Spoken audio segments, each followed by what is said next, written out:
Olá, amigos. Estamos aqui de volta com a terceira palestra da Semana Jurídica do Dia. Estamos agora com o professor Luiz Delori. Antes de apresentar o professor, de passar a palavra para o professor Luiz, vamos aqui apresentar novamente, para você que está chegando agora, a metodologia da nossa palestra. A palestra será dividida em 3 blocos. O primeiro bloco será aberto para todos, né? Todos irão assistir os ensinamentos do professor. O segundo e o terceiro bloco são exclusivos para assinantes do Atualidades do Direito ou para aqueles que fizeram a inscrição na Semana Jurídica. Os senhores já sabem que ao final dessa exposição, de todas, nós temos uma pergunta. E a resposta a essa pergunta viabiliza a sua participação no sorteio de livros. Temos mais de 300 livros sendo sorteados em nossa Semana Jurídica. Na palestra do professor Delori, mais 5 livros. Você já sabe, a cada palestra, 5 livros sorteados. E além dos nossos livros, o professor vai falar daqui a pouquinho, ele também vai sortear livros de sua autoria, né? Livros que eu recomendo muito, principalmente o livro relacionado ao resumo, né, professor? Esse eu já tive a oportunidade de acompanhar, de ler, e recomendo, e o professor também vai fazer as devidas recomendações. Fazendo rapidinho aqui o currículo do professor Luiz Delori. É mestre e doutor em Direito Processual Civil pela Universidade de São Paulo, mestre em Direito Constitucional pela PUC-SP, professor de Processo Civil na Universidade Presbiteriana Mackenzie, na EPD, também na especialização, e no IED, curso preparatório. O tema da palestra de hoje será Coisa Julgada, conceito e relativização. Preste atenção nas hipóteses de relativização da coisa julgada, um tema muito importante, muito atual. Então, professor Delori, passo a palavra e boa palestra, boa apresentação dos livros e dos temas. Muito obrigado. Agradeço a sua apresentação gentil e até uma próxima. Tá joia, professor. Prezados, como vão? Como mencionado pelo Ivan, antes de começar a falar especificamente da palestra, só vou mencionar os 2 livros que serão sorteados. Este aqui é uma obra de prática civil, manual de prática civil, que tem por foco tanto concursos preparatórios de segunda fase, concurso de OAB, como da mesma forma também provas de segunda fase em que é necessária a prática jurídica e também para o advogado na sua advocacia. E o outro mencionado pelo colega Ivan, o Super Revisão, com foco para concurso público e OAB, que trata de todas as matérias, todas as disciplinas pedidas no concurso, em que eu discorro a respeito de processo civil. Bom, o que nós vamos trabalhar neste momento? Coisa julgada, o seu conceito e a relativização. Coisa julgada é um tema bem complexo, um tema rico e um tema que passa sempre por novidades. Apesar de já ser uma questão antiga do ponto de vista do processo do direito de uma forma geral, a gente sempre tem coisa nova a respeito do estudo da coisa julgada. Há um artigo famoso do professor Barbosa Moreira, publicado numa revista dos tribunais, RT, da década de 70, que o nome é Ainda e Sempre a Coisa Julgada. Né? Ainda e sempre. Que diz bem, sintetiza bem o assunto. Apesar da gente falar bastante da coisa julgada, sempre tem coisa nova para discorrer a respeito desse importante assunto. E nesse mesmo artigo, o professor Barbosa Moreira, um dos maiores processualistas civis do Brasil, podemos dizer do mundo, o professor Barbosa Moreira ele fala que em relação à coisa julgada há uma característica curiosa.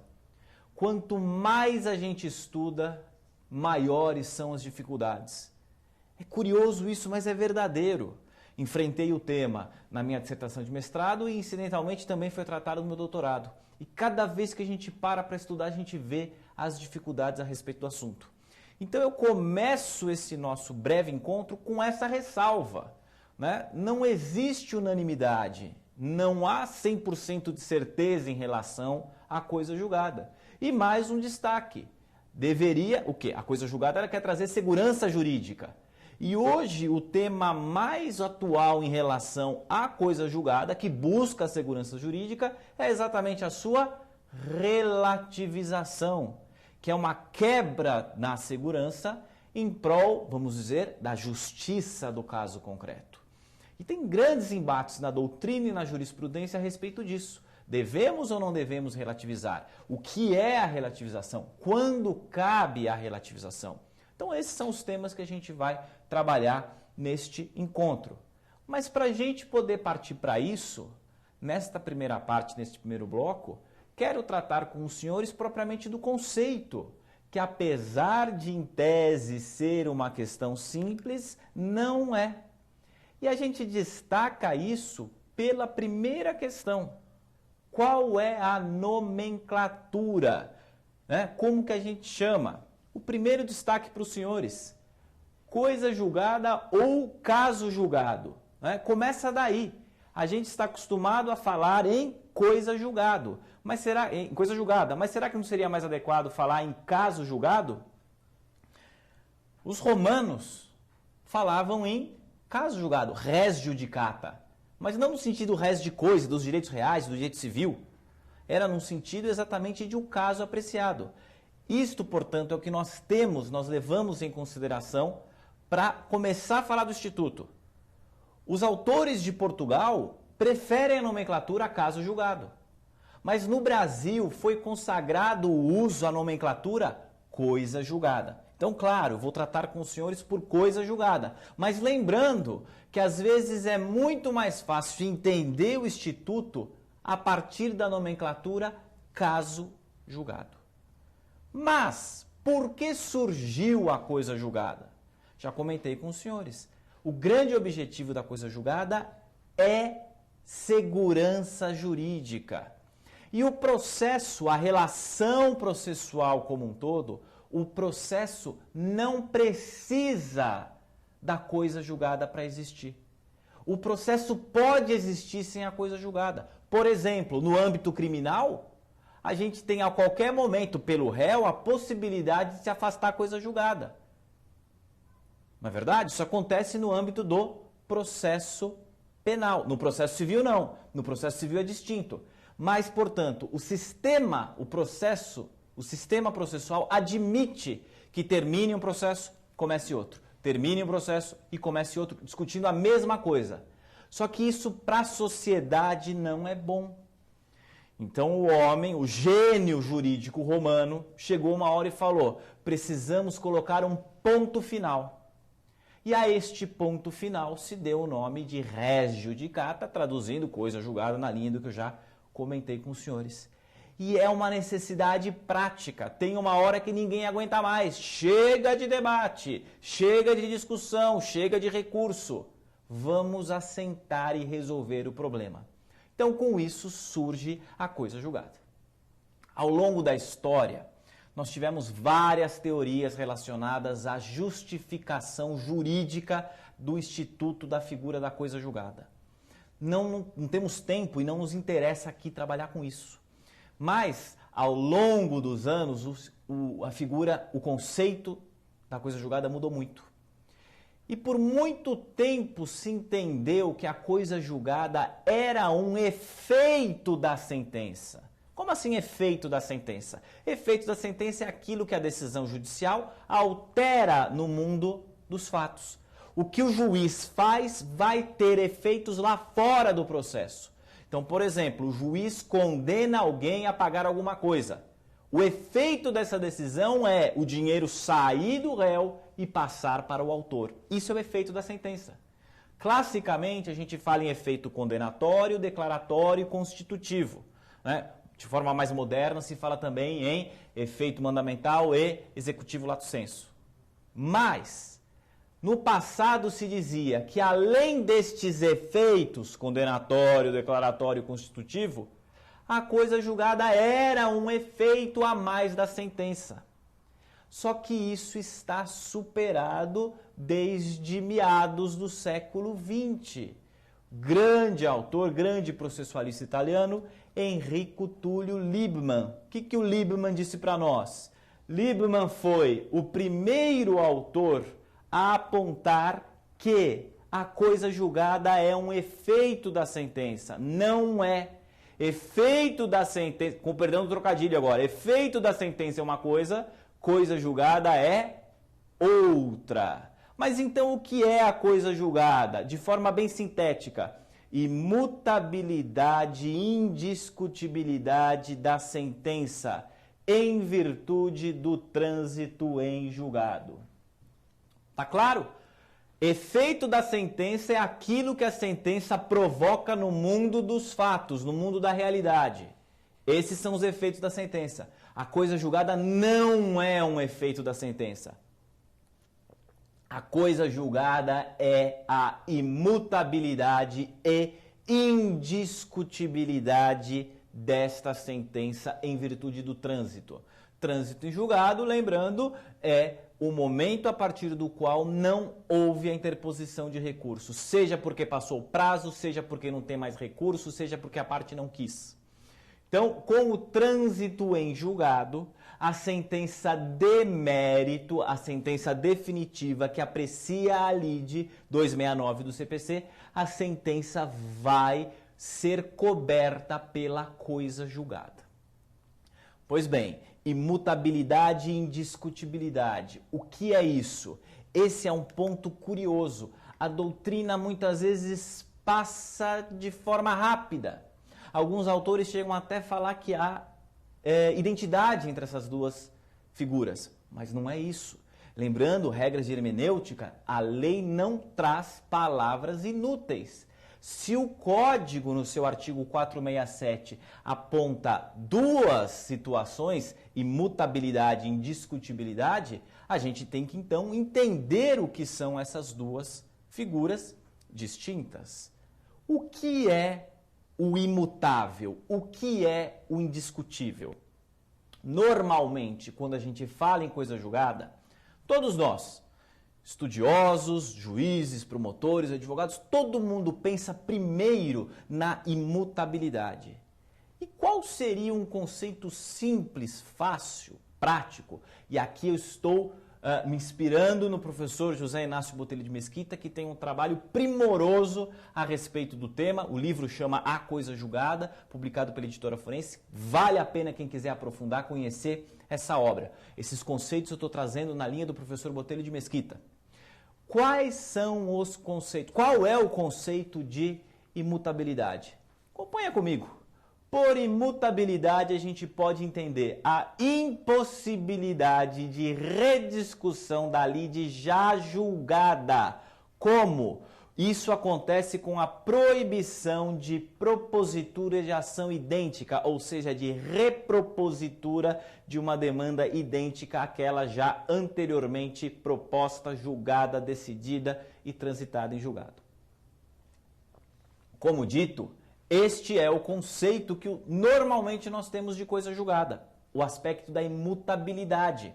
Tem gente na doutrina que fala efeito negativo da coisa julgada. Por que negativo? Porque impede a repropositura de uma demanda idêntica. E aqui lembrando, 301 parágrafos do CPC. Quando uma demanda é idêntica à outra?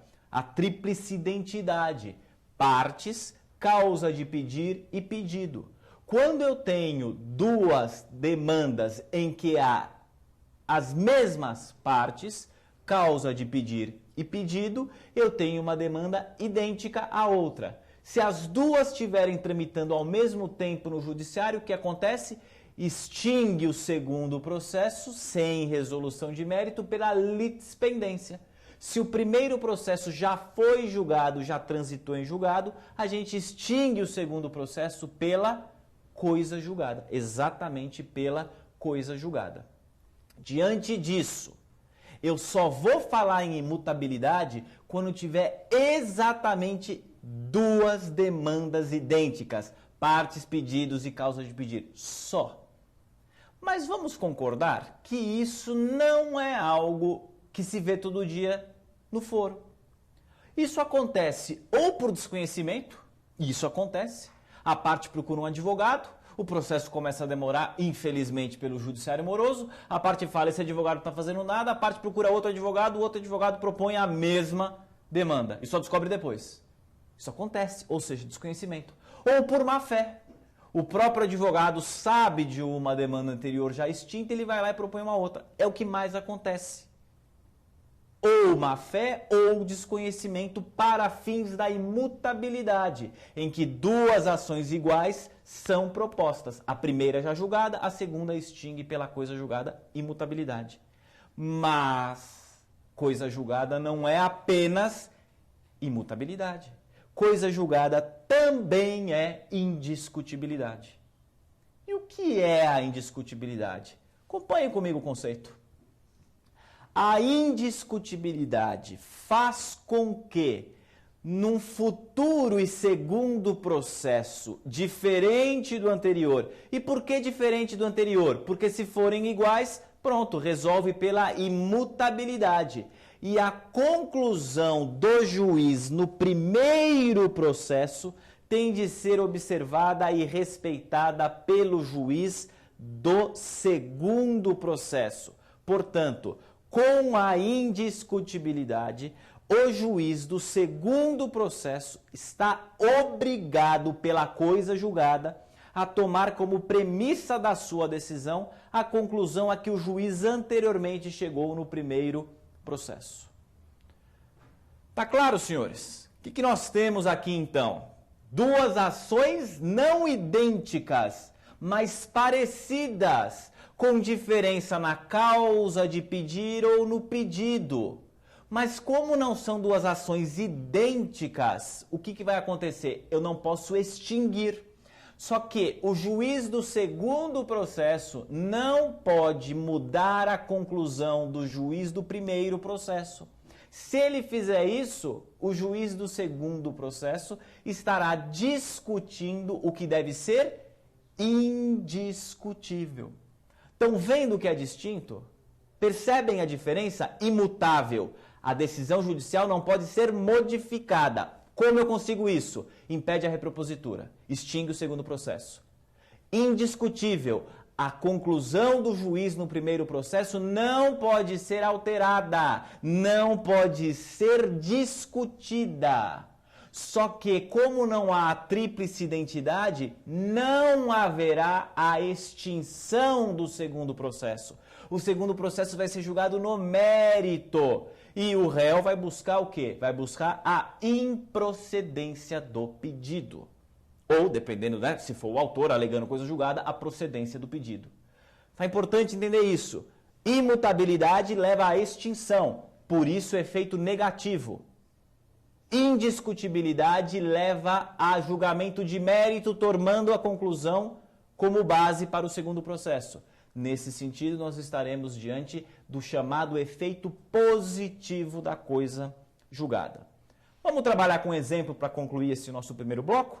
Vejam o seguinte julgado do STJ, que apesar de não tratar sob a perspectiva da nomenclatura imutabilidade e indiscutibilidade, bem enfrenta o que a gente está falando. Acompanhem comigo esse importante julgado. Vejam lá. O tribunal de origem, que antes se manifestou a respeito da ilicitude do protesto de cheque decorrente de cobrança de honorários médicos indevidos, com decisão transitada em julgado, não pode rejulgar o mérito da controvérsia, porque é acobertado pelo manto da coisa julgada. Portanto, item 3, é devida indenização por danos materiais no equivalente ao dobro do indevidamente cobrado na ação anteriormente ajuizada e por danos morais, tendo em vista a ofensa à dignidade em face da cobrança ilícita e do protesto indevido. O que é isso? Uma primeira ação foi debater que o protesto era indevido, só discutiu o protesto. E o tribunal disse, de fato, o protesto é indevido. A segunda ação buscou danos morais e materiais decorrentes do protesto indevido. E aí o segundo juiz falou, o protesto não foi indevido. E o que o STJ disse? Opa, o protesto sim foi considerado indevido pela primeira decisão protegida pela coisa julgada. Portanto, a premissa da segunda decisão qual é? O protesto é indevido. E sendo o protesto indevido, julgando o mérito, vamos condenar ao pagamento da indenização. Perfeito? Senhores, espero que tenha ficado claro esse tema. Não é um tema simples, né? Lembrando de Barbosa Moreira, ainda e sempre a coisa julgada. Espero que tenha ficado claro. Obrigado pela atenção e na sequência a gente vai ver a relativização da coisa julgada. Até mais.